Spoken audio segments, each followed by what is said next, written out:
What's up, everybody? It's the homie Truth Teller, the Street Reporter. Today's episode of Chicago Street Stories is a guy named Davey. He was a bodyguard. He was actually a Chicago rapper bodyguard by the name of Twista. You know, he was the guy who protected him. You was on some crazy shit. Davey was the one who was gonna knuckle your ass up. You feel me?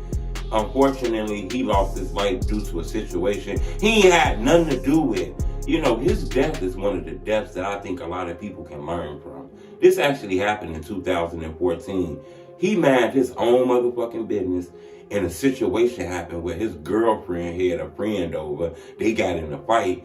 You know, his girl went home and told her guy, man, I got into it with this bitch. She was on some bullshit, and her nigga got a lot of money. And next thing you know, some shit happened. Y'all subscribe to my YouTube channel. Hit the like button. Goal on this video is 1,000 likes. This is the story of Davey. And it's another episode of Chicago Street Stories, episode 5. It's the homie Truth. Blah, blah, blah, blah, blah, blah, blah, blah, blah, blah, blah, blah, blah. Fucking with a common denominator, cause I'ma be the mediator for the even if I hit it up against a veteran. I'm an opponent feeling like he wanted, I'm on it, I wanna do it, I'ma kill him, I innovated for rhythm and an imminent amount of energy. When it be at him, I level over the other with the butter and a vocal epitome. Got a gutter with a dagger like a venomous cinema, never started when it be. Davey Easterling, a 31-year-old Chatham man and bodyguard for the rapper Twista, was found dead in a burned building in February. Cook County Criminal Courthouse. The man charged in the slaying of Chicago rapper Twista's bodyguard allegedly shot his victim, cut his throat and then set him on fire, prosecutors said Friday.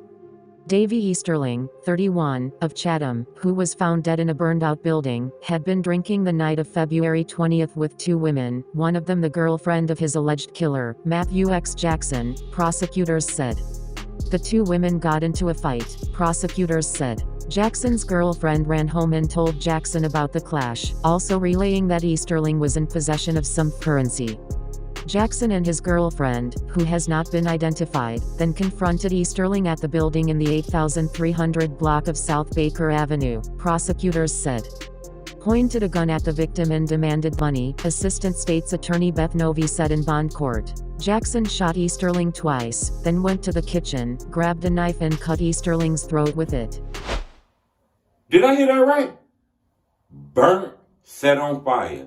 What kind of white boy shit they was on? That's some crazy shit. Normally when you cut a motherfucker throat, that's some serial killer shit. That's some passion shit. Very angry. You know, I guess he must have really loved this girl or some shit. Finish watching. Jackson took the foreign money and left with the two women, prosecutors said. Easterling was discovered in the early hours of February 21st by crews called to a fire at the building, police said. An autopsy later found that Easterling had been shot multiple times. Twista's Twitter account identified Easterling as a bodyguard, also known as 6'9". I've lost too many good friends to these streets. Another post that followed included photos of Easterling and a request for anyone with information about the big homie to come forward.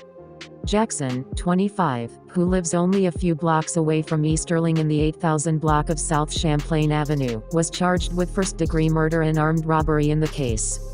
Neither police nor prosecutors offered details or information about what led to Jackson's arrest or who identified him as the killer.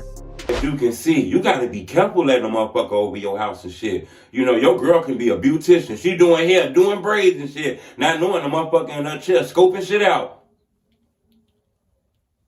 Let's fuck around and make that call on your ass. This is crazy, though. You know, stories like this happen all around the world, just not in Chicago. This like a back door, you know, even though a motherfucker got into it. But you got to be careful on who you let to your house, who the fuck you let around your crib. My best advice I can give you is don't let no motherfucker to your house, man. Your house got to be a sanctuary for you and your family. You can't let a motherfucker come to your crib because you got to be prepared for any second for a motherfucker to switch up. Subscribe to my YouTube channel. It's Chicago Street Stories.